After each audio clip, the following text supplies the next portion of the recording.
সদ্য অনুষ্ঠিত হল ফিল্মফেয়ার বাংলা অ্যাওয়ার্ড শো। চলচ্চিত্র জগতের অন্যতম জনপ্রিয় এই অ্যাওয়ার্ড শোয়ের জন্য অপেক্ষা করে থাকেন তারকা থেকে সাধারণ মানুষ। কে কোন অ্যাওয়ার্ড পেল, কি পারফরমেন্স হলো, সেই সঙ্গে কে কেমন সাজলেন তা নিয়েও চলে আলোচনা। তবে এবারের ফিল্মফেয়ার অ্যাওয়ার্ডে একাধিক নজরকাড়া বিষয়ের মধ্যে দুটি ঘটনা জায়গা করে নিয়েছে আলোচনার কেন্দ্রে। ফিল্মফেয়ারের মঞ্চে শুভশ্রী গঙ্গোপাধ্যায় এবং মিমি চক্রবর্তীর ঘনিষ্ঠতা অনেকেরই নজর কেড়ে নিয়েছে। এবারের ফিল্মফেয়ারে মঞ্চের সেরা স্টাইল আইকনের পুরস্কার জিতে নিয়েছেন মিমি, আর তার হাতে সেই অ্যাওয়ার্ড তুলে দেন শুভশ্রী। তারপরেই প্রাক্তন প্রেমিকের স্ত্রীর প্রশংসায় পঞ্চমুখ হতে দেখা যায় মিমিকে।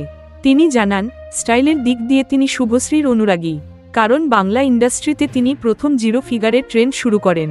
স্মৃতিচারণ করে মিমি বলেন, তারা একসঙ্গে খেতে বসতেন। থালায় অনেক ধরনের খাবার সাজানো থাকা সত্ত্বেও শুভশ্রী খেতেন না। মিমি প্রশ্ন করায় তিনি উত্তর দিয়েছিলেন, তিনি খাবেন না। মিমির কথা শুনে মঞ্চের উপরেই তাকে জড়িয়ে ধরেন শুভশ্রী। দুজনের মধ্যে রসায়ন যে বদলেছে তার আরও এক প্রমাণ মেলে এদিনের ঘটনায়। এবারের ফিল্মফেয়ারে মিমির গানে নেচেই বাজিমাত করেন শুভশ্রী। সোশ্যাল মিডিয়ায় অভিনেত্রীর নাচের রিহার্সাল করার একটি ভিডিও ভাইরাল হয়েছে। সেখানে দেখা যায় মিমি চক্রবর্তীর জনপ্রিয় গান দুষ্টু কোকিল এর সুরে নাচছেন শুভশ্রী। মঞ্চের সামনে মেয়ে ইয়ালিনীকে কোলে নিয়ে দাঁড়িয়ে রাজ চক্রবর্তী। এবারের ফিল্মফেয়ারে দুটি ঘটনাই প্রমাণ করে দিয়েছে পরিস্থিতি আগের থেকে বদলেছে। একসময় দুই নায়িকার সঙ্গেই প্রেম ছিল পরিচালক রাজ চক্রবর্তীর।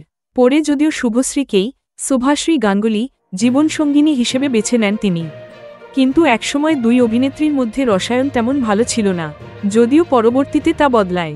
রাজ শুভশ্রীর সন্তানদের জন্য উপহার পাঠিয়েছেন মাসি মিমি।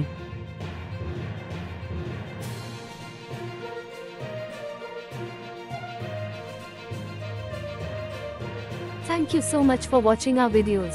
Please do like, share, and subscribe our channel.